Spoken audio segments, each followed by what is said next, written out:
Good morning, welcome at the iTech's TV show. We are here in Rabat at Sofitel, Jardin des Roses, and I'm really glad to receive in the iTech's TV Mrs. Bouchra Bouqata, PhD, Senior Scientist, Program Manager. She's coming from USA and she works for Amazon Robotics Research. So, Bouchra Bouqata, مرحبا بك عنا. Merci, barakallahu fik. Welcome. So, Amazon is a huge company, is an amazing company, maybe one of the most biggest in the world. But when we see in your cards robotics and Amazon, what is the relation between robotics and Amazon? So if you think about Amazon, kind of like the traditional way of thinking of Amazon is you order something online, a product, and you have options where you can have actually that product arrive to you in 2 days. We're pushing the envelope to have it for 1 day, right? But that product that you ordered, and I'm going to give the example in the US, right? You might be in Washington, D.C., but actually the product itself is in a big warehouse somewhere in Nevada.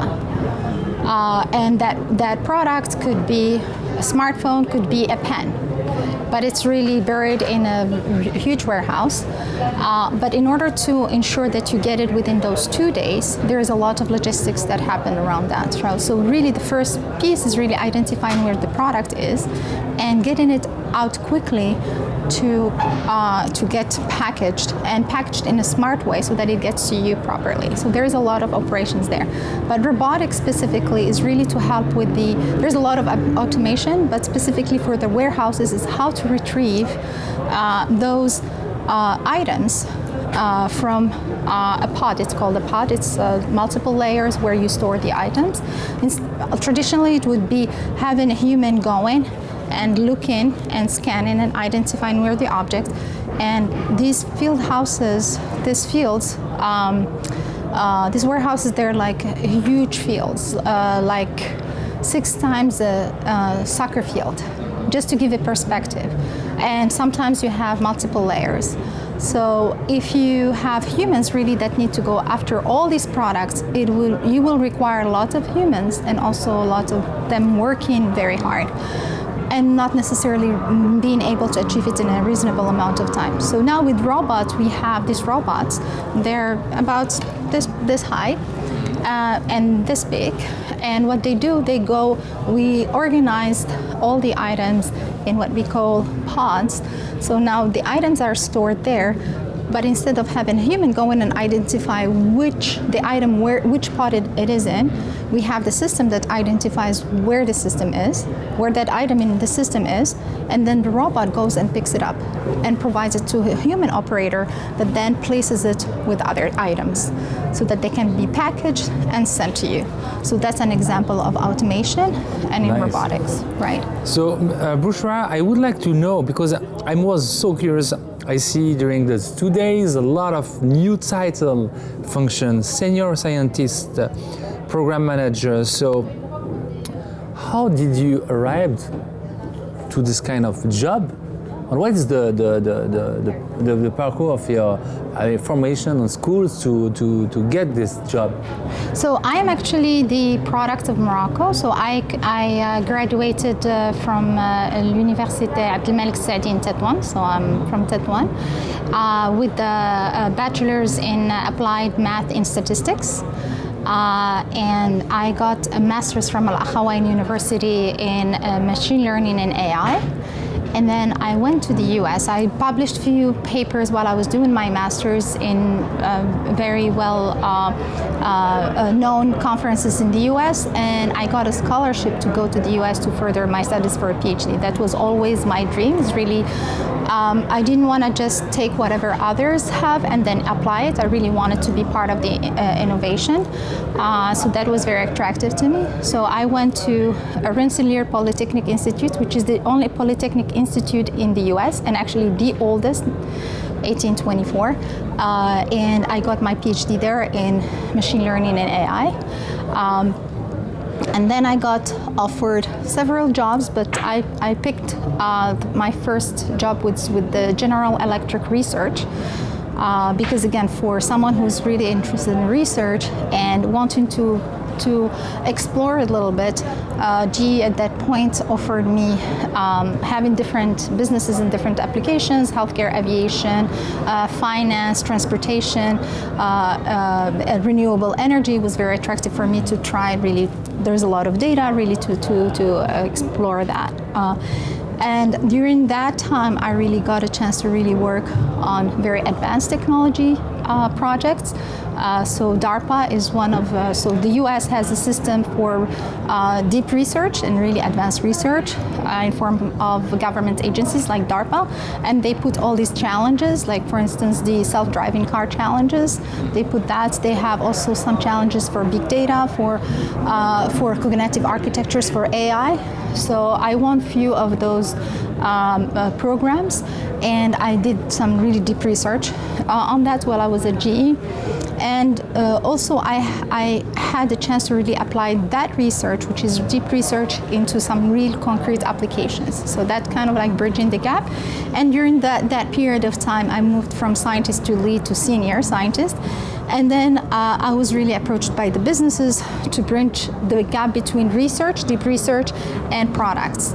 So they approached me to really lead some programs, but as a program manager, bringing the research into products. And Amazon also approached me, and I was really interested in really working for Amazon, looking at this new different way, which is really massive scale. And they have one of the biggest cloud platform, which is AWS, and a lot of other really cool aspects, especially when it came from robotics. So robotics and research in robotics and applying all the knowledge I have, it was really a natural move for me, and I'm having fun. So for me, it was really about having fun and learning and contributing. Yeah, really, we congratulate you, for this amazing parkour, and you did a great job. Morocco is really proud of you. Thank you. You also inspire women.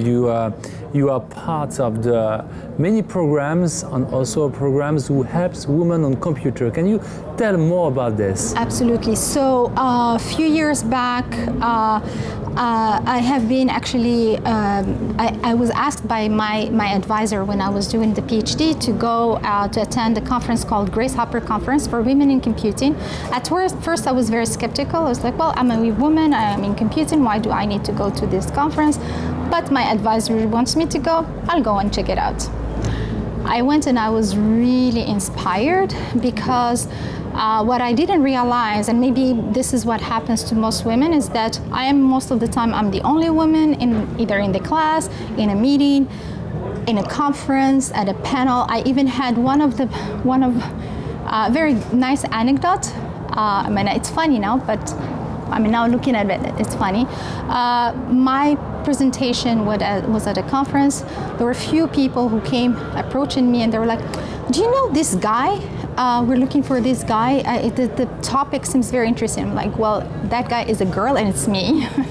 So then I realized really there's this misconception of, women and computing, they don't go together. So going to that conference, I also met up with few women from Morocco as well and from the Arab world, and we decided that we wanted to have a representation of women in computing from the Arab world, because they were presented in that conference, women in computing, but from the US perspective. So we created an organization that we call Arab Women in Computing, and we have a chapter Arab Women in Computing Morocco. And in March, we have several conferences for this organization, but in March 2019, we had a conference here in Rabat with L'École Mohammedia for Arab Women in Computing. It was a really big success. We had women coming from all over the world, Moroccan women, Arab women, and also non-Arab, very inclusive.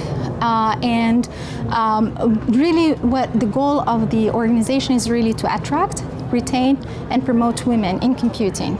So by really attracting, we mean by getting younger girls to really see that being in technology and in computing, it's very cool. Like you can do a lot of really interesting things. And also it's not hard, and it's not about hard. Women, we can do it, so it's just really giving them perspective that there are role models that we did it, and there's a pipeline of other women who did it. Retaining in the sense that there's often a lot of women, when they go through their education, they go into the industry, they hit what is called the glass ceiling. Yes. Which means they cannot advance in their career. There is a disparity in terms of salaries, there is bias in promotions and so stuff like that. So some women, what they do, they opt to change functions, going into more managerial tracks, because then they can advance their careers. We're trying to persuade them to stay in technology and really advance. Like for instance, I am senior, will be moving to principal. I have a few other friends, they move to principal. There are senior principals and chiefs technologies, which is kind of like the highest you can get in from a technical career path, and it's very influential. It's really influential without having really people reporting to you, but it weighs a lot. So we're trying to bring that ecosystem and having people you can lean in and have very similar interests and really bring them together. Now that's one thing. The other aspect is that, again, it's a conference on computing. So we address that problem, but also we bring the opportunity to present technical work, and we have ACM proceedings, so we have partnership with them. So everything that we provide as technical, it's like all the top conferences that are technical conferences, except here we focus a little bit more on women. Thank you very much, Bouchra Bouqata, PhD, Senior Scientist, Program Manager at Amazon Robotic Research. So follow this organization, Arab Women Computer. If you are interested, I think they can follow the website. There is a website. There is a website, Arab Women in Computing. Nice. Yes. So thank you, and I hope that you have a great time in Morocco and see you again for your give back to our country and also to the continent. And I invite you to follow Africa IT Expo.ma on #ITEX. You can follow all the interview that we did with all the experts coming from all over the world, and especially women also. This is the Women's Day experts, and we are glad to receive you. Thanks to you, and also I want to thank the support system, family and friends who are really like the male allies. Without you, this would not happen. So not having a father who's supportive, and really my husband who's very supportive, it wouldn't be possible. So it would be more difficult. So thank you. Thank you very much. Thank you.